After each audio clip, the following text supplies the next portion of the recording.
ngarepe dhewe panungsmaning jajalan.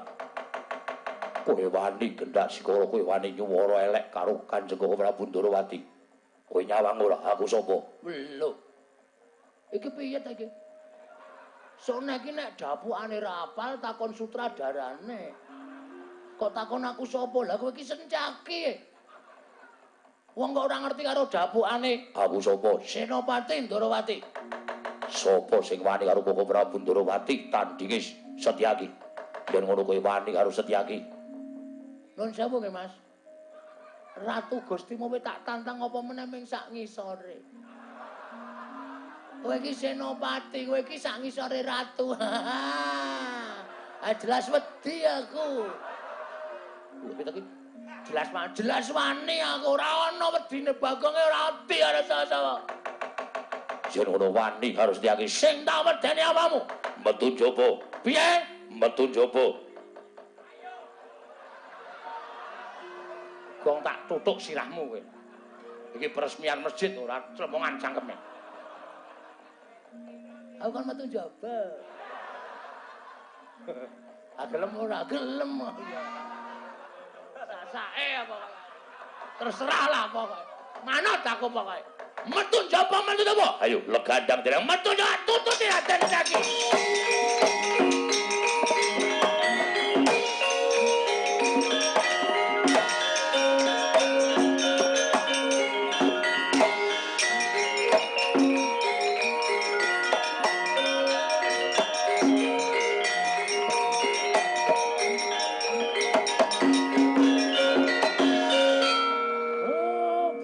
Ora pisan ora pindho gawe perkara.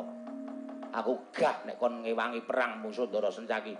Aku gah kong nek kon ngewangi perang musuh Ndara Sencaki kae wong ampuh.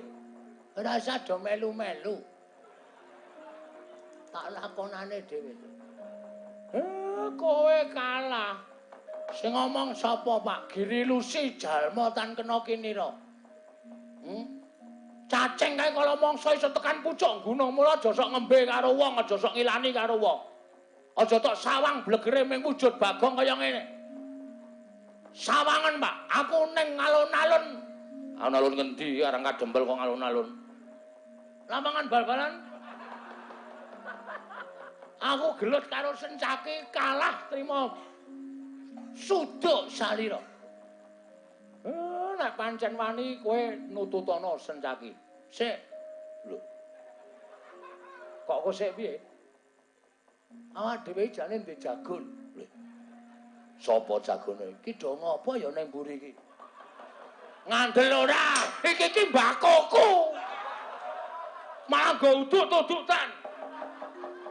Dudu aku Bagong Yayi Antasena. Wah, ora iso. Kowe nglinting kok sak jempol-jempol. Boros. Ana apa? Mriko, tindak mriko. Wah, wis. Malah wis ganti training barang Arep gelut e. Lho, arep gelut karo sapa? Riki tengok riki tak kandhani. Satria-satria jare mau sore Gagang Sewan, tak bantu lahir batin. Yen ana apa-apane kekuatan aku bantu kekuatan. Omong apa kowe? Bareng kene geger kok malah do udut-udutan. Mbako larang e. Mbakule njaluk kowe. Weh ngawur. Le tuku, Le nyolong. wah. Nyolong kok pamerke. Ndara karo kaca? Iya. Wah, iso metu kebule irunge. Sajake enak tenan udute.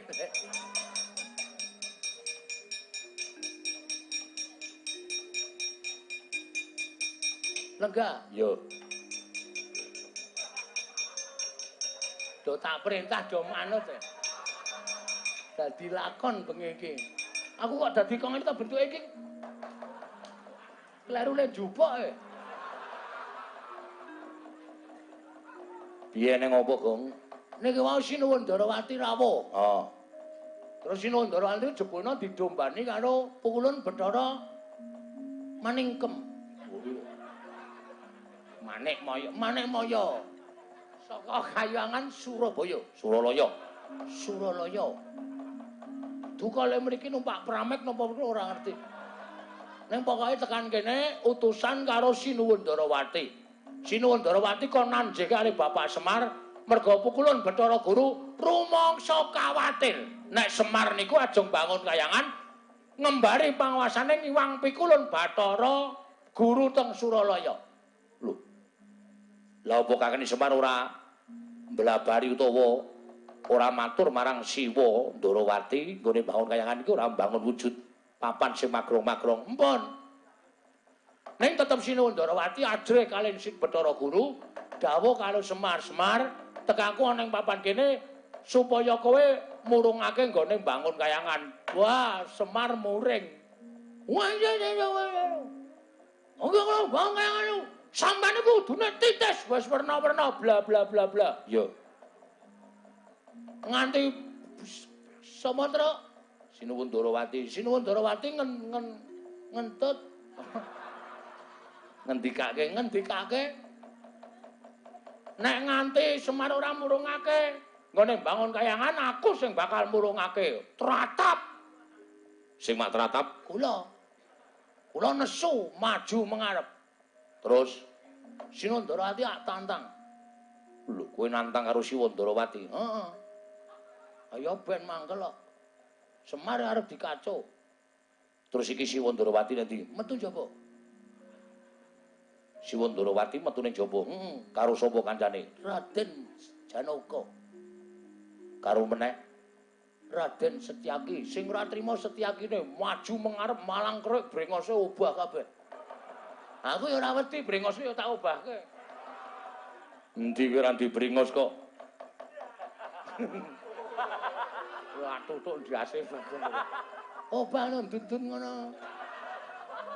Brengos kok ndundun. Brengos ya tak obahke kula ya nesu. Terus dadi tantangan. Ndara Setyaki bakon nek wani karo aku metu njaba. Oke, tak turuti karepmu. Blajat metu njaba kabeh. Lah terus kowe nyeluk aku. Sampeyan mau muni piye? Sing endi? Sing kowe mau nek aku mbantu karo Semar bantu kekuatan. Nah iki pacobane Sinuwun Darawati, Ndara Janaka karo Ndara Setyaki. Saiki ngene. Ndara Antasena, Ndara Garkaca, Ndara Antarja tak du karo Ndara Setyaki karo Sinuwun Kresna wani apa ora? Nek entuk paliyale bapakmu aku wani. Nek bapakmu ngelilani aku wani. Mir, omong Mir. Setan tenan kok. Pancen setan tenan lho kowe kuwi kok ya. Aku to dudu kae ora wani ngono iki. Tak kira nek ndok mripatmu rada kira. Tiru-tiru gareng kok. Wis. Aja disenggol gareng kok ndak nangis ora. Aku kon piye? Sampeyan paring pangandikan Ndara Antasena, aku pasrah katentremaning Karang Kadempel. Sapa sing arep gawe kisruh nggonku bangun kayangan disingkirke. Ngono gawe. Engko aku ngedu anak karo wong tuwa. Mir. Ki nek kowe ora omong ora rampung-rampung lho. Ming ana omong ngono aku ki wong tuwa nganggo petung. Petung. Gelem omong ora? Ora gelem seret metu jaba. Wis kok ngawur ben. Aku metu jaba kok ya metu jaba ben. Ki aku kudu adil apa kae. Mosok aku metu jaba aku metu jeragal.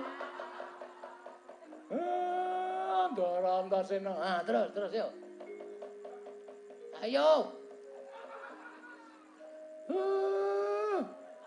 Ndara Antasena.